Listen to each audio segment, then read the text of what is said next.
Assalamualaikum warahmatullahi wabarakatuh. Jumpa lagi dengan saya Dewi Retnawulan. Dalam kesempatan kali ini saya ingin berbagi pengalaman saya mengenai praktek simulasi mengajar calon guru penggerak.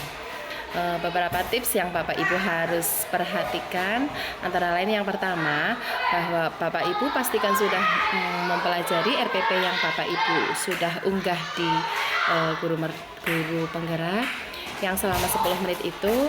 Lalu kalau bisa Bapak Ibu sudah mempraktekannya dengan di hadapan teman sejawat. Nanti Bapak Ibu juga bisa meminta umpan balik dari teman sejawat tersebut.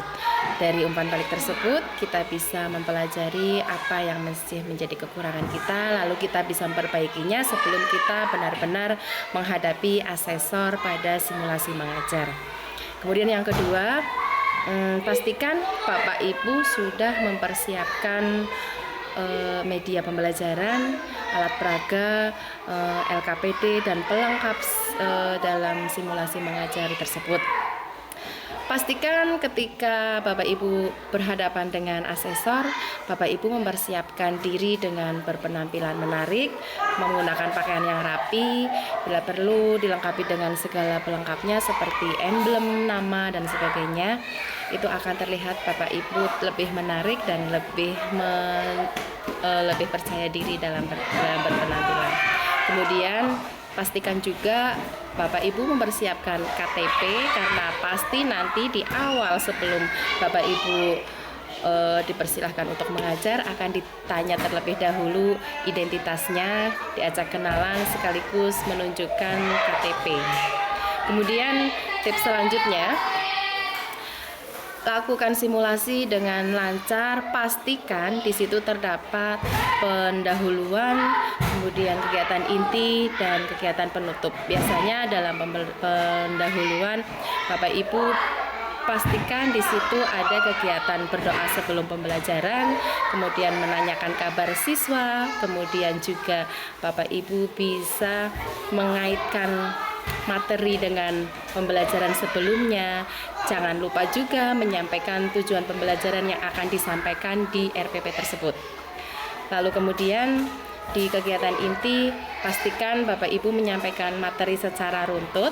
Kemudian ketika ada anak yang bertanya atau anak ingin menyampaikan pendapat, pastikan Bapak Ibu menanggapinya dengan komunikasi yang baik dengan anak, dengan kehangatan kepada anak.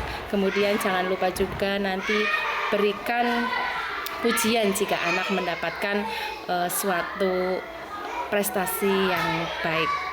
Kemudian jangan lupa di bagian akhir terdapat evaluasi dan juga refleksi. Itu tips dari saya. Kemudian nanti setelah Anda melakukan simulasi mengajar selama 10 menit, nanti Bapak dan Ibu asesor akan memberikan beberapa pertanyaan. Pertanyaan yang saya ingat yang pertama adalah, apa kekurangan dan kelebihan Bapak Ibu dalam mengajar simulasi tadi, termasuk RPP-nya. Nah, waktu itu saya menjawab sesuai pengalaman saya nih, saya menjawabnya di RPP saya, di simulasi mengajar saya sudah menunjukkan pembelajaran yang menyenangkan. Saya sudah menyediakan alat peraga, media pembelajaran dengan baik, sehingga pembelajaran terkesan lebih menyenangkan dan anak-anak lebih bersemangat dalam mengikuti pembelajaran. Itu jawaban saya. Lalu kemudian kekurangannya, waktu itu saya menjawab, jelas kalau simulasi mengajar 10 menit saya kekurangan waktu. Jadi masalah tujuan pembelajaran yang tersampaikan atau belum itu tidak terlalu bisa menunjukkan.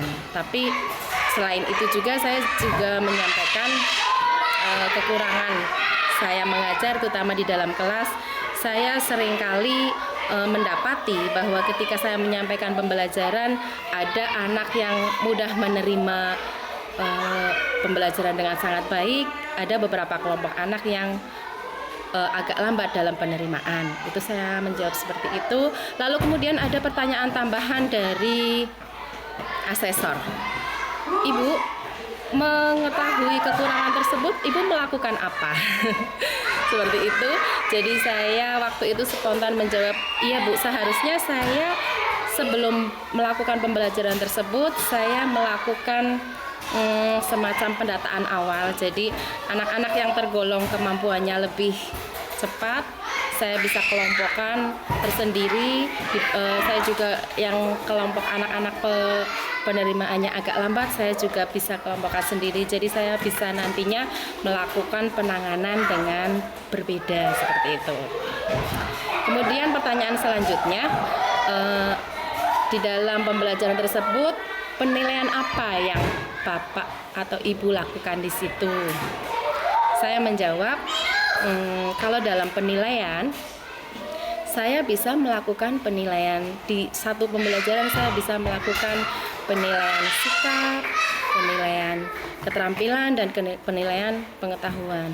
Kalau penilaian sikap, di situ saya akan mempraktekkan pembelajaran dengan model belajar di luar kelas. Saya melakukan pembelajaran dengan model kelompok juga. Di situ saya bisa menilai sikap anak dalam gotong royong, dalam tanggung jawab, itu bisa dinilai. Kemudian pengetahuannya juga tentu saja saya bisa menilai dari LKPD yang sudah saya bagikan. Kemudian tentang keterampilannya tentu saja saya bisa menilai ketika anak-anak sedang mempraktekkan menanam tanaman di halaman. Itu yang saya lakukan. Sekian tips dari saya.